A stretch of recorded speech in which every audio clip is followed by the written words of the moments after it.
ദൈവത്തിന് സ്തുതി. പ്രഭാതകിരണത്തിലേക്ക് സ്നേഹവന്ദനം. ഭാഗം 2045. ഇന്ന് ഓഗസ്റ്റ് മാസം 6-ാം തീയതി 218-ാമത്തെ ദിവസത്തിലെത്തി.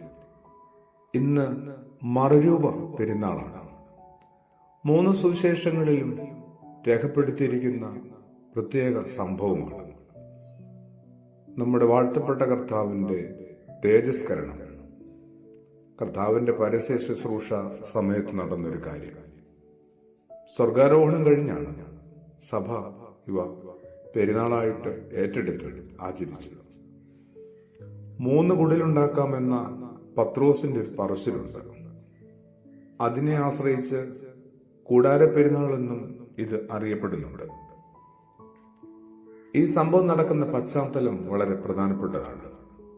യേശു പ്രാർത്ഥിക്കുവാൻ ഒരു മലയിലേക്ക് കയറിപ്പോയി. പത്രോസിന്റെ ഒരു ഏറ്റുപറച്ചിലുണ്ടായിരുന്നു, നീ ജീവനുള്ള ദൈവത്തിന്റെ പുത്രനായ ക്രിസ്തുവാണെന്ന്. അത് കഴിഞ്ഞ് 8-ാം ദിവസമെന്ന് ലൂക്കോസ് എഴുതുന്നുണ്ട്. ആ സംഭവം കഴിഞ്ഞ് 6-ാം ദിവസമെന്ന് മത്തായി ശ്ലീഹായി മർക്കോസും എഴുതുന്നുണ്ട്. ഇവിടെ ഈ പർവ്വതം ദൈവശബ്ദം കേൾക്കുന്നതിന്റെയും അത് സ്വീകരിക്കുന്നതിന്റെയും ഇടമായി മാറുന്നുണ്ട്. ശരിയാണ്, സീനായി മലയിൽ വെച്ച് ദൈവം മോശയ്ക്ക് പ്രത്യക്ഷനായി. കർമ്മേൽ പർവ്വതത്തിൽ വെച്ച് ദൈവം ഏലിയാവിന്. ഇവിടെ ക്രിസ്തുയേശുവിന്റെ മറുരൂപം നടക്കുന്ന പർവ്വതം താബോറാണെന്നാണ് പാരമ്പര്യമായിട്ട് സഭയിൽ വിശ്വസിക്കുന്നത്. ഗോൽഗോഥ കർത്താവിന്റെ പരമയാഗം നടന്ന പർവ്വതവും ഒലിവുമല സ്വർഗാരോഹണം ചെയ്ത മലയുമാണ്. ദൈവ മനുഷ്യ സമാഗമനത്തിന്റെ ദൈവത്തിന്റെ ഇടപെടലിന്റെയും ഇടമായി വിശുദ്ധ വേദഗ്രന്ഥം നിറയെ പർവ്വതങ്ങൾ മാറും. യേശുവിന്റെ പൂർണ്ണ ദൈവത്വവും പൂർണ്ണ മനുഷ്യത്വവും വെളിപ്പെട്ട ഒരു സംഭവം കൂടെയാണ് ഈ മറുരൂപം, തേജസ്കരണം. പിതാവാ ദൈവം പുത്രനെ സാക്ഷീകരിക്കുന്നു. ഇവൻ സാക്ഷാൽ ദൈവപുത്രനാണ്, ഇവനെ ഞാൻ പ്രസാദിക്കുന്നു, ഇവന് ചെവി കൊടുക്കുകയും.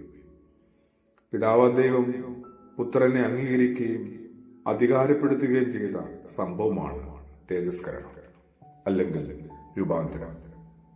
ഇവന് ചെവി കൊടുക്കുകയും.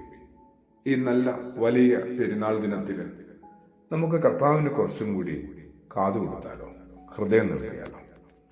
കർത്താവിന് ഹൃദയവും ചെവിയും കണ്ണും വിചാരങ്ങളും ഒക്കെ നൽകണമെങ്കിൽ അതിന്റെ ആദ്യപടി അവന്റെ സുവിശേഷത്തിലേക്ക് എത്തുക എന്നുള്ളതാണ്. എന്തുമാത്രം അകന്നു പോയിട്ടുണ്ടെങ്കിലും, എന്തുമാത്രം ഇടർച്ച വന്നിട്ടുണ്ടെങ്കിലും, എത്രമാത്രം ബന്ധങ്ങളിൽ വിടവ് വന്നിട്ടുണ്ടെങ്കിലും മടങ്ങി വരാനായിട്ട് സാധിക്കുമെന്നുള്ളതാണ് ക്രിസ്തുയേശുവിന്റെ ഏറ്റവും വലിയ സുവിശേഷം. അങ്ങനെ മടക്കി വിളിക്കുന്നവന്റെ അരികിലേക്ക് മടങ്ങി വരാനായിട്ട്, അവന് കാതും ഹൃദയവും ജീവിതവും കൊടുക്കാനായിട്ട് നമുക്ക് വീണ്ടും ഒന്നും കൂടെ ശ്രമിച്ചാലോ, ഒന്നും കൂടെ ഒന്ന് ആരംഭിച്ചാലോ. ഈ മറുരൂപം ഇത് ഒരു രൂപാന്തരീകരണമാണ്. അങ്ങനെ കുറെ കൂടി ഞാൻ ഭേദപ്പെട്ട ഒരാളായിട്ട് മാറട്ടെ. ഇന്നലകളല്ല, ഇന്നു മുതൽ കുറെ കൂടി ഞാൻ കുലീനനായി മാറട്ടെ. പ്രാർത്ഥനയോടുകൂടി ആമേൻ.